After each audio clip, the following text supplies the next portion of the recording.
Baik, baik, sekarang kita persilakan kepada Muhammad Iqbal untuk mempresentasikan tugas yang saya berikan terkait dengan kegagalan konstruksi yang disebabkan oleh korosi material ya terhadap tersebut. Silakan Iqbal. Terima kasih Bu atas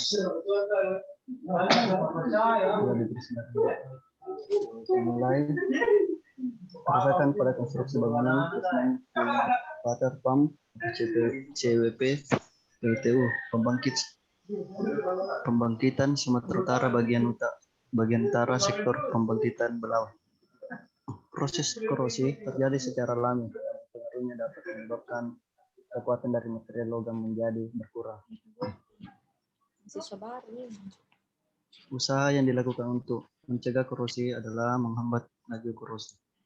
PLTU pada struktur bangunan sering dijumpai kerusakan yang berakibatkan korosi di daerah pinggir laut, terutama salah satunya pada bangunan PLTU yang sebagai cooling water pump. Pada saat ini, pembangunan basement di PLTU mengalami kerusakan yang diakibatkan oleh faktor air laut dan kelembapan. Suaranya sedikit Iqbal, agak kurang jelas. Oh iya, Bu. Penelitian yang dilakukan ini dengan melakukan beberapa proses terjadinya korosi yang sudah ada pada bangunan basement PLTU. Korosi berasal dari bahasa Latin corrodere yang artinya perusakan logam. Korosi adalah penurunan mutu logam akibat reaksi elektrokimia dengan lingkungannya. Penurunan mutu logam tidak hanya melibatkan reaksi kimia, namun juga reaksi elektrokimia. Bersangkutan terjadi perpindahan elektron, banyak hal korosi menyebabkan penurunan daya guna suatu komponen atau peralatan terbuat dari logam seperti pabrik jembatan, peralatan kimia, dan sebagainya. Faktor yang terjadi korosi adalah adanya ketidakhomogen baik dalam jenis maupun mikro, termasuk ketidakhomogenan dalam beban fisik dan kimia. Itu tegangan, suhu, konsentrasi oksigen, dan sebagainya. Ada larutan air, embun yang mengandung garam sebagai elektrolit. Faktor-faktor yang mempengaruhi kecepatan korosi adalah homogenis fisik dan kimia, nilai elektropotensial di dalam larutan, kemampuan membentuk lapisan pelindung, hidrogen selain air dan oksigen sebagai elektrolit, juga gas pembentuk asam atau CO2, SO2, NaCl pada musim penghujan atau pada kelembapan tinggi. Setiap konstruksi yang telah dibangun harus dievaluasi secara terus-menerus untuk menentukan kinerja bangunan. Ambruknya suatu infrastruktur seperti jembatan, jalan layang, dermaga, dan lain-lain karena secara tiba-tiba terjadi korban akibat runtuhnya konstruksi bangunan, baik itu dari segi finansial maupun keselamatan manusia. Salah satu penyebab kerusakan bangunan di lingkungan laut adalah korosi pada beton dan tulangan. Secara umum, tulangan baja di dalam beton tidak akan terkorosi karena beton pada umumnya memiliki pH tinggi sekitar 12,5. Sifat pH tinggi atau basa pada beton terbentuk sebuah lapisan pasif yang menyebabkan baja terlindungi dari pengaruh luar. Baja baru terkorosi bila lapisan pasif ini rusak. pH beton turun yang biasanya disebabkan oleh faktor-faktor seperti karbonasi, klorida, garam, magnesium, dan serangan sulfat. Baja tulangan suatu bahan yang mudah mengalami korosi. Korosi baja tulangan pada beton adalah sebuah proses elektrokimia. Sel korosi terbentuk karena perbedaan konsentrasi ion dan gas di sekitar logam secara normal. Baja tulangan akan mempunyai lapisan film tipis FeO(OH) pada permukaannya yang akan membuat baja pasif terhadap korosi. Pada proses terjadinya korosi akan dihasilkan suatu senyawa baru yaitu karat atau bisa Fe2O3H2O. Perubahan baja menjadi karat akan menyebabkan pertambahannya volume tergantung pada kondisi oksidasi besinya. Penambahan volume atau kurang lebih 6% akan menyebabkan ekspansi beton dan keretakan. Laju korosi atau perusakan lapisan pelindung yang diberikan kepada logam dan akan dipengaruhi oleh perubahan dari faktor kelembapan relatif, temperatur, pH, konsentrasi oksigen, bahan pengotor padat atau terlarut, dan konsentrasi larutan. Awal dari kerusakan beton yang akhirnya menuju ke kerusakan yang lebih parah sehingga secara keseluruhan memperpendek usia pakai konstruksi yang bersangkutan baja tulangan di dalam beton. Terkorosi apabila keadaan pasif hilang, yaitu pH lingkungan pada bidang kontak baja atau beton turun sampai lebih kecil 9,5.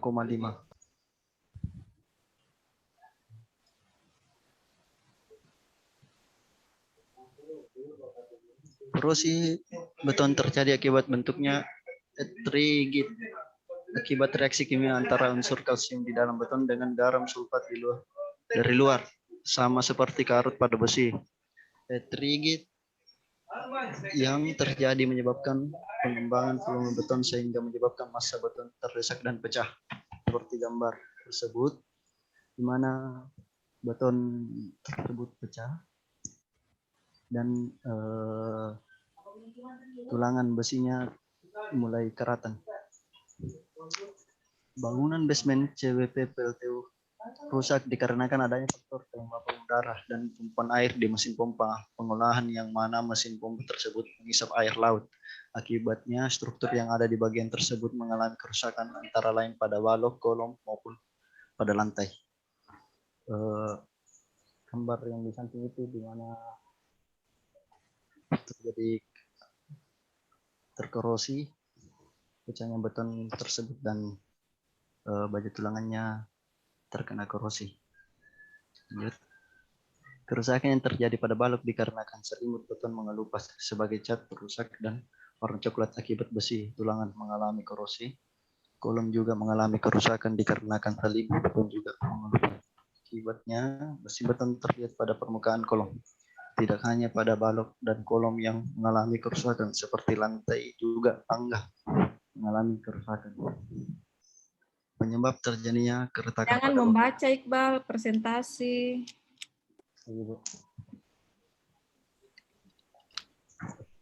Adanya pengaruh air laut, di mana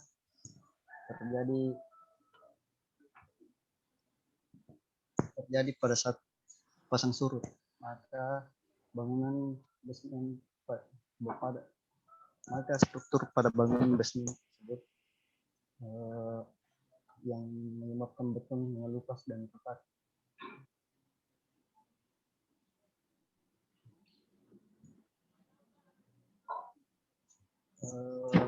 Gambar tersebut seperti di mana terjadinya proses korosi, di mana retak akibat kelembapan pada beton dan tulangan tersebut terkena korosi dan rapuh. Dan terima kasih. Saya persilakan.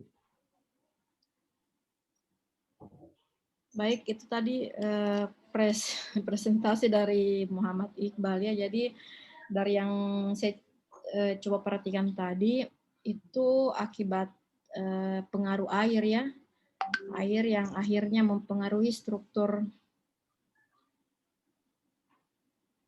kelembaban ya. Iqbal tadi ada pengaruh kelembaban.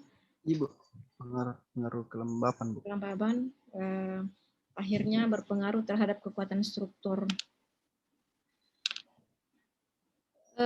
Untuk selanjutnya saya persilakan kepada Bapak teman-teman yang lain untuk mungkin mempertanyakan hal-hal yang terkait yang belum dimengerti tentang bahan presentasi dari Muhammad Iqbal tadi. Silakan.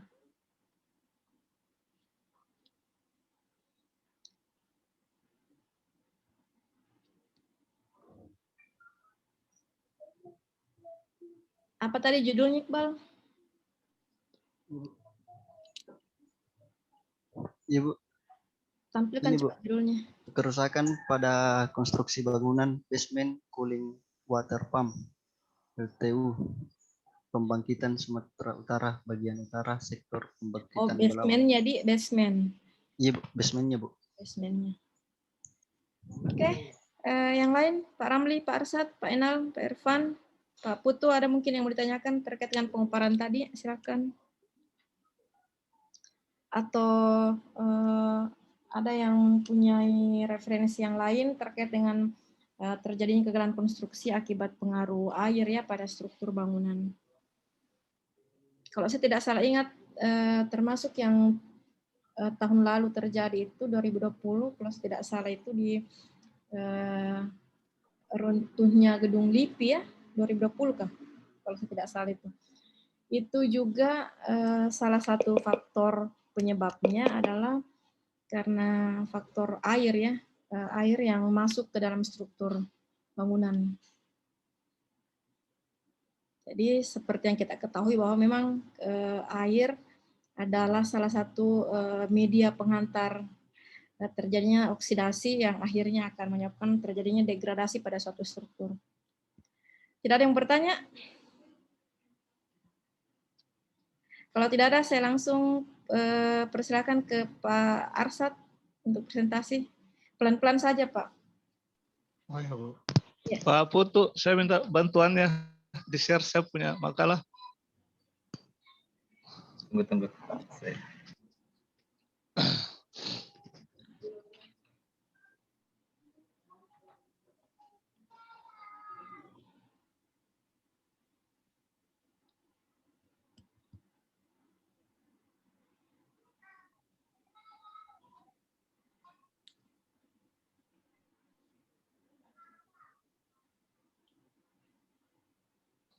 Ya, terima kasih Pak Putu. Silakan Pak Arsad. Penyambungannya. Ya, makasih Bu. Ya, jadi kemarin waktu untuk materinya itu kan kita mencari salah satu contoh ya. Ya. Salah satu contoh konstruksi yang runtuh akibat adanya korosi. Jadi yang saya temukan adalah salah satu jembatan terpanjang di Kokar ya. Itu runtuh. Saya membaca beberapa pendapat yang mereka sampaikan itu salah satunya adalah akibat daripada korosi karena itu jembatan kan melintas air ya, melintas sungai sehingga di situ tali-tali selingnya ada beberapa yang mengalami korosi. Itu juga dianggap suatu kegagalan daripada konstruksi.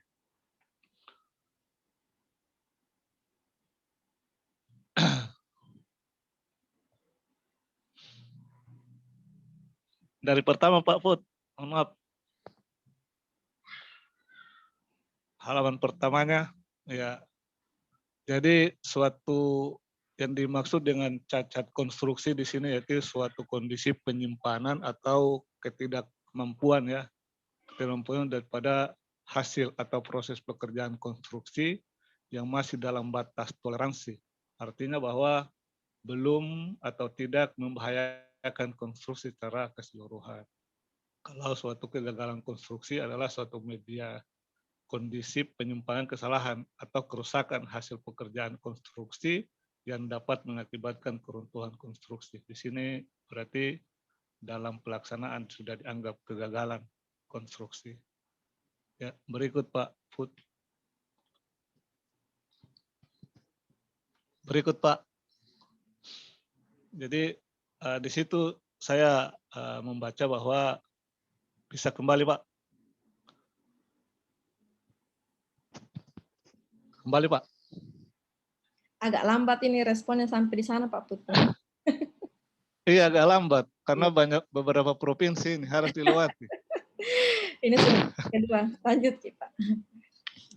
Ya, jadi saya baca bahwa di Indonesia ini sebagai negara kepulauan tentunya mengakibatkan banyak sekali struktur yang gedung maupun jembatan yang berada pada wilayah-wilayah pantai.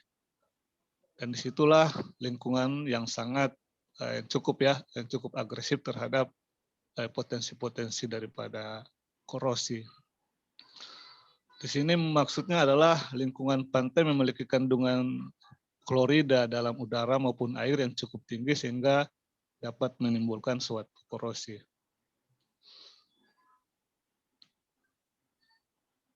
Itu artinya bahwa dalam suatu konstruksi di area-area pantai memang sudah selayaknya dari awal diperhatikan kendala-kendala atau potensi-potensi yang akan terjadi pada suatu bangunan. Artinya bahwa dalam pembuatannya memiliki kualitas pekerjaan yang rendah sehingga beton tidak dapat atau berpori serta memiliki tebal selimut yang kurang dari persyaratan. Ya, berikut Pak.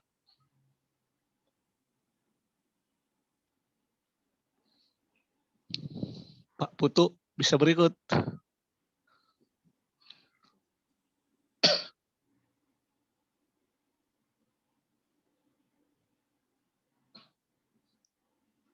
Berikut Pak Putu.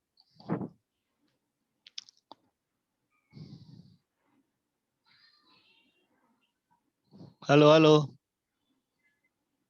Nah, tadi ya ini slide tadi juga Pak Iqbal juga sudah menerangkan tentang korosi itu seperti apa. Jadi korosi adalah suatu kerusakan atau degradasi logam akibat reaksi redoks atau suatu logam dengan berbagai zat di lingkungannya yang menghasilkan senyawa-senyawa yang tidak dikehendaki. Korosi itu sendiri merupakan suatu perubahan logam secara fisik maupun kimia akibat hilangnya fungsi. Artinya bahwa misalnya kalau besi juga itu merupakan suatu logam, itu juga punya potensi untuk bisa terkorosi walaupun dia sudah terlapisi.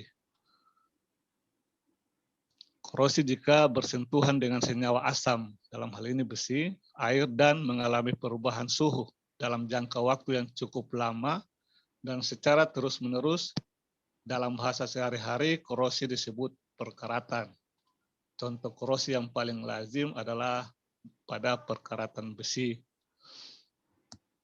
Di sini saya bisa membaca bahwa walaupun besi itu suatu benda yang kaku, lama-kelamaan apabila tidak dipelihara dengan baik juga lama-lama juga bisa hancur. Seperti itu. Nah, di sini saya membaca artikel tentang runtuhnya jembatan Kutai Kartanegara itu terjadi pada 2011. Salah satu hasil karya anak negeri ya di Kabupaten Kutai Kartanegara. Pelajaran yang teramat mahal yang di sana itu bahwa itu adalah suatu jembatan yang terpanjang di Republik ya di Indonesia. Bentang bebasnya atau area yang tergantung tanpa penyangga mencapai 270 meter dari total panjang jembatan yang mencapai 710 meter. Jembatan ini merupakan sarana penghubung antara kota Tenggarong dengan kecamatan Tenggarong seberang yang menuju ke kota Samarinda. Jembatan ini dikisahkan bahwa dia diambil dari salah satu jembatan yang ada di San Francisco, Kartanegara. Ya, berikut Pak.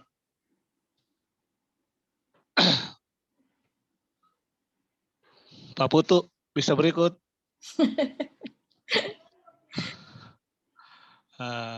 Pak Putu.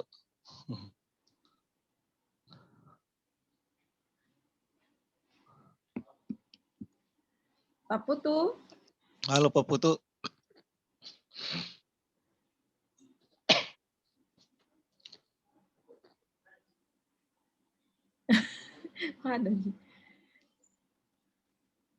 Bisa slide-nya Pak yang berikut.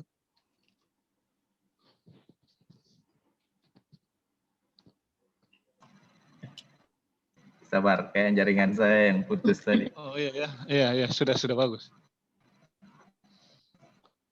Jadi di situ disampaikan bahwa jembatan tersebut runtuh saat dilakukan pekerjaan pemeliharaan yang menyebabkan korban jiwa itu sekitar 21 orang dan beberapa lainnya yang hilang.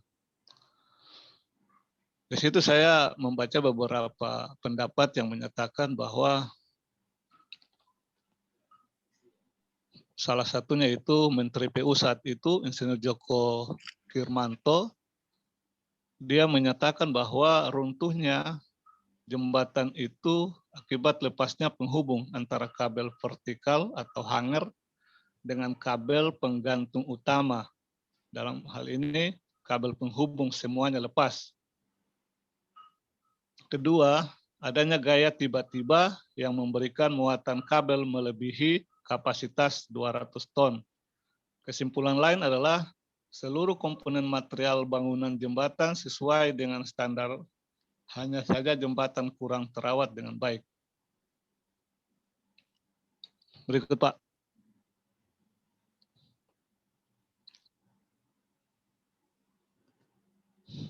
Hal ini bisa disebabkan cacat material konstruksi atau beban yang melewati jembatan tersebut melebihi perhitungan ambang batas pada saat perencanaan 10 tahun yang lalu pada saat itu. Pendapat lain daripada itu adalah dari ITS Priyo Suprobo. Ada dugaan ke arah tidak sesuainya material yang digunakannya. Dapat saja disebabkan oleh adanya praktik KKN. Itu adalah salah satu pendapat yang bisa disimpulkan saat itu. Dalam hal ini overstress dan kabelnya. Pendapat lain, dugaan sementara difokuskan pada pin klabel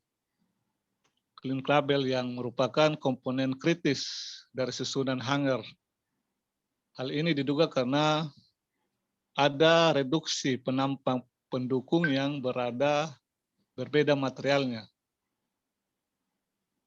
Pendapat lain yang dari ITB menduga hanger atau alat penyambung terlepas atau putus dari kabel utama penyangga jembatan. Di situ poin yang saya dapat bahwa karena hangernya terbuat dari di dalamnya itu ada material besi, di situ banyak terjadi karatan-karatan yang atau korosi. Kalau pakar konstruksi ITB Iswandi Imran, ada kesalahan saat para pekerja melakukan perbaikan kabel hanger jembatan, di mana saat pengerjaan pengencangan kabel hanger, ruas jalan jembatan Kukat tidak dikosongkan secara keseluruhan. Artinya bahwa ada beban lebih pada saat itu. Hal ini menyebabkan overstress atau terjadi kelebihan beban pada kabel hanger yang akibatnya putus. Kemungkinan selanjutnya terjadi kesalahan material. Pada kondisi ini bahan bangunan sudah hilang kekuatannya dalam menahan beban. Berikut, Pak.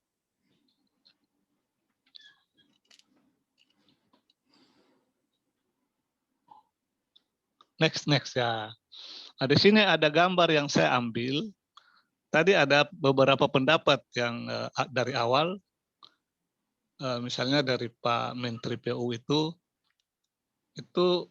jadi semua tertuju kepada hanger atau talinya itu ya, slang dan lain-lain. Itu di situ setelah dibuka rata-rata hanger atau talinya itu di dalamnya sudah mengalami korosi. Jadi di situ bisa disimpulkan bahwa faktor korosi daripada yang terjadi yang penyebab utamanya juga sehingga jembatan tersebut mengalami keruntuhan. Ya, berikut, Pak.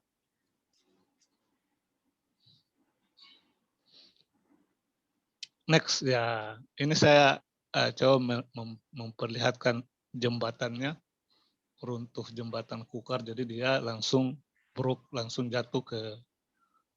lepas semuanya. Jadi ini disimpulkan bahwa hanger atau slang yang ada itu semuanya sudah mengalami korosi.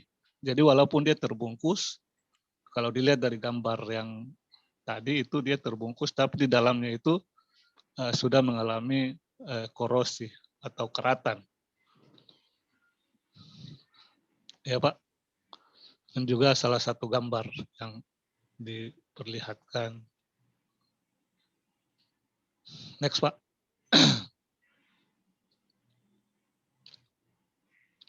Next.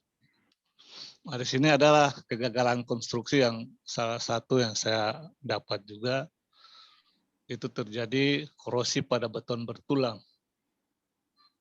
atau beton dengan tulangan pasif. Lebih berdampak pada penurunan pelayanan struktur. Ini kalau kita lihat simpulkan bahwa dia selimut betonnya yang kurangnya sehingga terjadi korosi retak. Next Pak. Ini juga struktur beton yang mengalami korosi sehingga terjadinya keruntuhan. Next. Ini saya coba tampilkan gambar-gambar yang disebabkan karena akibat korosi daripada konstruksinya sehingga terjadi suatu keruntuhan. Next.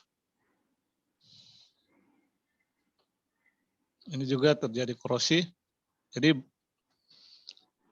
penyebab banyaknya bangunan itu runtuh juga memang karena adanya korosi. Ya, next. Terima kasih. Jadi bisa saya simpulkan sementara bahwa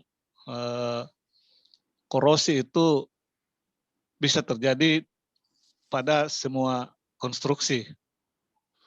Baik itu di pantai maupun di daerah-daerah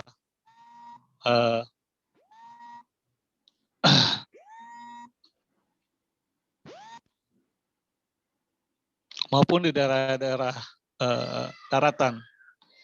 Sehingga kalau saya baca itu pada saat pelaksanaan di samping pemilihan material yang baik, pada saat pemeliharaan juga harus diperhatikan. Misalnya pada saat pelaksanaan harus diperhatikan adanya selimut beton yang ideal sesuai perencanaan untuk melapisi material-material yang berdampak pada korosi. Terima kasih Bu untuk sementara pemaparan saya. Baik, terima kasih Pak Arsad. Jadi menarik tadi ya yang jembatan Kartanegara itu kan jembatan dia runtuh pada usia 10 tahun ya, sementara umur Betul Bu. rencananya itu kalau tidak salah 25 tahun ya. 25 tahun ke atas lah. Ke atas ya. Dia runtuh di umur 10 tahun karena memang hasil forensiknya kemarin itu sempat ikuti beritanya juga itu katanya tidak dilakukan memang pemeliharaan selama 2 tahun berturut-turut. Betul Bu, Nah, itu betul. dilakukan pemeliharaan, jadi kegagalan konstruksi itu memang banyak kemungkinan yang menyebabkan, tetapi yang paling banyak mempengaruhi itu adalah kualitas atau terjadinya degradasi struktur, ya penurunan. Struktur, betul. Salah satu yang menyebabkan terjadinya degradasi itu adalah salah satunya dengan korosi. Nah, tapi Korosi. Ada lagi hal-hal yang lain, misalnya tadi mungkin pemeliharaannya yang kalau tidak salah mungkin ada pemeliharaan tahunan ya, tiap tahun yang harus dilakukan, itu yang tidak dilakukan. Kemudian jembatan itu juga runtuh pada saat terjadinya macet ya, jadi LHR-nya yang tinggi, terjadi over capacity. Sehingga dia runtuh. Mungkin itu tadi yang dimaksud Pak Arsad bahwa perencanaannya atau proyeksi 10 tahun ke depannya itu pada saat perencanaan jembatan itu mungkin tidak sampai dengan beban tersebut yang terjadi pada saat dia runtuh. Sehingga dia diperparah lagi dengan kondisi struktur yang sudah menurun, terjadinya penurunan mutu, kemudian perencanaan yang tidak sesuai dengan perencanaan proyeksi ya, yang over capacity. seperti itu. Tetapi Iya. saya teringat dengan salah satu kopromotor saya waktu S3 itu, Prof. Rudi Jamaludin ya. Prof. Rudi Jamaludin itu sangat menentang kalau ada terjadi suatu kegagalan konstruksi yang disebabkan oleh human error ataupun karena pengaruh alam ya. Itu dia sangat menentang itu. Kenapa? Karena hal-hal yang seharusnya menjadi human error ataupun terjadi karena alam, ya, itu kan harusnya sudah teridentifikasi. Ya. Dari awal. Iya, dari awal ya. Iya. Perencanaan suatu konstruksi itu harusnya sudah mempertimbangkan berbagai hal, termasuk dalam rekam jejak ke belakang itu apa-apa saja yang sering terjadi di lokasi tersebut, termasuk mungkin kondisi sering terjadi gempa misalnya ya, bencana alam, kepadatan lalu lintas yang akhirnya menyebabkan mungkin LHR yang tinggi, kemudian termasuk kondisi air laut dan hal-hal yang lainnya, terlebih parah lagi jika hal tersebut setelah dilakukan suatu dilakukan proses forensik ternyata lebih parah dan lebih memalukan lagi kalau dikatakan bahwa penyebabnya itu adalah spek material yang digunakan yang tidak sesuai dengan spek ya. Itu yang sangat banyak terjadi, dan apabila terjadi suatu kegagalan konstruksi sudah pasti itu berimbas ke ranah hukum ya, karena setelah dilakukan proses forensik itu akan menyeret pihak-pihak yang terkait, termasuk dari perencanaan, pelaksanaan, itu semua akan terlibat. Konsultannya. Ya, semua Pak. Itu Apa Putu? Hati-hati. Itu sempat di materi seminar kita ya, kalau entah Bapak-bapak sudah bergabung itu hari atau belum ya? Sudah Bu, cuma belum tidak sempat ikut. Iya, itu yang termasuk tema seminar yang itu hari kita angkat itu. Bagaimana kira-kira posisinya kita ini masyarakat engineering kalau ada celahnya seperti apa? Jadi memang begitu Bu. Iya. Hampir sebagian besar itu kita punya konstruksi itu memang berpotensi kegagalan. Kalau kemudian Pak Arsat yang lebih tahu lah yang di lapangan ya. Kalau bicara apesnya itu bahwa misalnya kalau terjadi kalau terjadi pada salah satu konstruksi pada saat dilakukan investigasi forensik itu pasti mengarah ke situ bahwa pada awalnya perencanaannya mungkin sudah sesuai, tapi pada saat pelaksanaan terjadi banyak kejadian seperti itu. Banyak rayuan Pak Arsatnya pada saat pelaksanaan. Iya. Kalau di perencanaan memang sudah perfect. Iya. Perfect ya, dikatakan sudah perfect. Tapi banyak juga konstruksi-konstruksi itu seperti tadi salah satu poinnya adalah bahwa pemeliharaan. Jadi banyak juga kegagalan konstruksi kemudian itu disebabkan oleh pemeliharaan yang tidak kontinu. Nah, itu juga bisa terjadi suatu kegagalan konstruksi. Ya. Hal yang lain juga yang sering terjadi itu Pak, ternyata yang paling berpengaruh sebelumnya ya, mata kuliah korosi material itu senior Bapak teman-teman sekalian itu ada hal yang baru yang pernah dialami, bahwa proyek yang dia kerjakan itu mengalami kegagalan konstruksi, dan setelah dilakukan suatu forensik ternyata dia memang sudah gagal dari segi perencanaannya. Jadi perencanaannya itu yang belum matang dan tidak dilakukan oleh orang yang sesuai dengan kompetensinya. Bukan tidak kompeten seperti itu. Sehingga dari awal memang perencanaannya sudah gagal. Nah, jadi itu juga hal-hal mungkin yang bisa menyebabkan juga terjadinya suatu kegagalan konstruksi. Karena kalau kita melihat lagi, kalau dari segi perencanaan memang hampir sekian persen itu nyaris sempurna ya, speknya sekian, materialnya sekian. Tapi memang masalahnya itu pada saat realisasinya, pelaksanaan. Dan belajar juga dari beberapa kasus yang ditangani oleh teman tidur saya itu, kalau dari segi konstruksi itu kan banyak juga yang masuk ke meja hijau ya, baik tidak sampai di volumenya Kemudian terlebih lagi jika kita apalagi mengenai terkait dengan kualitas dari struktur itu sendiri ya. Jadi banyak celah. Korosi adalah salah satu hal saja yang bisa menyebabkan terjadinya penurunan mutu dari sebuah struktur, akan tetapi jika itu terjadi maka akan memperburuk suatu kondisi dari suatu struktur bangunan. Baik, sementara ada yang mau ditanyakan teman-teman yang lain terhadap Pak Arsad mungkin atas presentasi pemaparannya tadi? Jadi itu yang saya bawakan itu adalah kasus. Iya. Akus. Pak Putu ada mau ditanyakan? Silakan Pak Putu. Kalau kukar dibahas Bu, memang panjang prosesnya Bu. Iya. Karena ada buku memang yang diterbitkan juga oleh Mantek PU. Dia judulnya kukar dari kalau dasar judul dari desainer sehingga runtuh. Gitu. Jadi di situ diceritakan memang kalau dilihat memang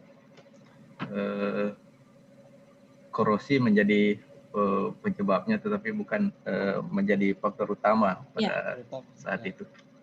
Jadi awalnya kalau dilihat itu ternyata adalah angkur dari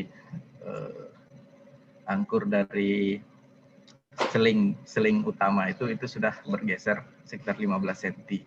Jadi dia sudah maju sehingga chamber jembatan itu yang harusnya posisinya cembung itu dia menjadi cekung. Dia tertarik ya. Jadi kan harusnya di tengah itu lebih tinggi daripada di daerah pilon. Nah, proses itu runtuhnya itu terjadi pada saat akan dilakukan perbaikan dengan mendongkrak jembatan tersebut. Jadi pada proses pendongkrakan itu arus tidak ditutup, kemudian yang dilakukan mendongkraknya itu langsung pada daerah yang rendah. Jadi pada saat di tengah bentang. Jadi pada saat pendongkrakan dilakukan di tengah bentang, itulah kemungkinan beban bertumpu pada satu hanger sehingga hanger yang lain itu menjadi kendor. Jadi setelah dievaluasi seharusnya pendongkrakan itu dimulai dari daerah hanger yang paling penurunannya paling rendah, harusnya seperti itu. Jadi ini dimulai dari hanger yang penurunannya paling tinggi sehingga beban itu dipikul oleh satu hanger. Makanya pada saat hanger itu putus menyebabkan kejut ke hanger yang lain, sehingga karena proses jatuhnya itu tidak sampai 30 detik. Jadi langsung jatuh. Jadi di samping korosi memang beban kejut itu yang menyebabkan runtuhnya dalam sehingga dalam waktu yang cepat. Mungkin itu Bu. Terima kasih. Jadi sama seperti yang dibahas awal bahwa ternyata memang penyebab suatu kegagalan konstruksi itu di samping karena faktor dari strukturnya sendiri, hal yang lain juga seperti yang saya contohkan tadi dari SDM-nya memang ya, dari pihak manusia-manusia yang terlibat dalam proses pelaksanaannya, termasuk study case yang dipaparkan tadi oleh yang diangkat oleh Pak Putu itu kan terkait dengan kompeten manusia-manusia yang terlibat dalam suatu kegiatan-kegiatan yang dalam struktur tersebut ya. Itu tidak bisa dipungkiri. Jadi memang sangat bermanfaat jika dilakukan sertifikasi terkait dengan kompetensi keahlian seperti yang sekarang yang banyak dipersyaratkan ya. Kalau dulu memang belum. Mudah-mudahan itu bisa memperbaiki kualitas daripada struktur yang kita miliki. Tapi sekarang malah lebih kurang bagus. Karena apa? Artinya iya, karena lebih banyak orang yang terlibat dalam suatu konstruksi itu punya kompetensi, namun akhlak yang kurang bagus. Jadi potensi akhlak di situ kurang bagus sehingga apa yang dilaksanakan juga tidak banyak juga yang tidak sesuai. Iya. Jadi Jadi saya kemarin pelajari beberapa konstruksi yang sudah dilewati, sepertinya saya berpikir untuk mundur dari dunia konstruksi. jadi Artinya kalau kita bawa ke arah situ ya, artinya kita bawa ya, ke arah situ. Jadi sekarang malahan banyak teknologi, banyak peralatan dan lain-lain. Tapi pada akhirnya keuntungan semata yang dicari kan, ya, keuntungannya lebih besar, banyak pihak-pihak yang terlibat sehingga biaya yang harusnya masuk ke konstruksi itu supaya bisa disesuaikan dengan kekuatan, umurnya, tapi bisa tergerus akibat banyak kepentingan betul seperti itu itu. Pak. Betul. Ya, itu tidak bisa kita pungkiri dalam dunia Iya. konstruksi sekarang. Jadi semakin besar itu proyek, semakin banyak itu yang kita temukan. Iya. Disinilah Pak Arsat. kita selaku konsultan ya harus bisa ya mau mundur gimana, mau maju basah. Jadi kita harus lebih pandai dalam melihat bahwa konstruksi itu kegunaannya itu bagian-bagiannya itu yang harus betul-betul tidak boleh dan mana yang boleh ya seperti itu. Iya. Mungkin pengalaman begitu Pak Putu. Kayaknya kita berpotensi. Jadi memang ya Pak Arsat tidak bisa memang dipungkiri di negeri plus 62 itu memang seperti itu karakternya ya.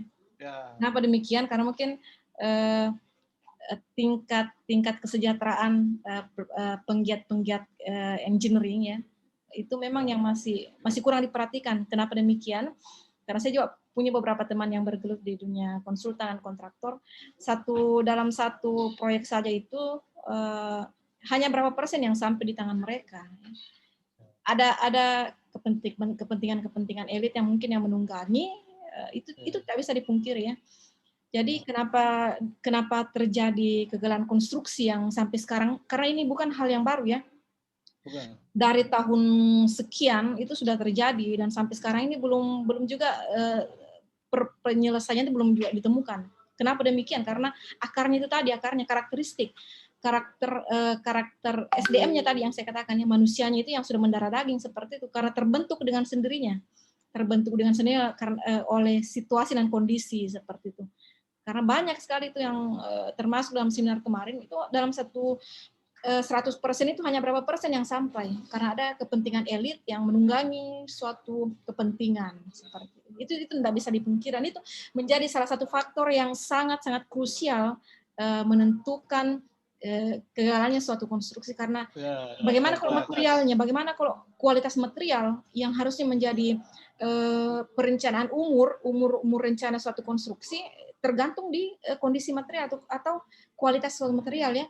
Nah, kalau sudah kualitas material yang tidak sesuai spek sudah tidak itu sudah pasti akan runtuh seperti itu.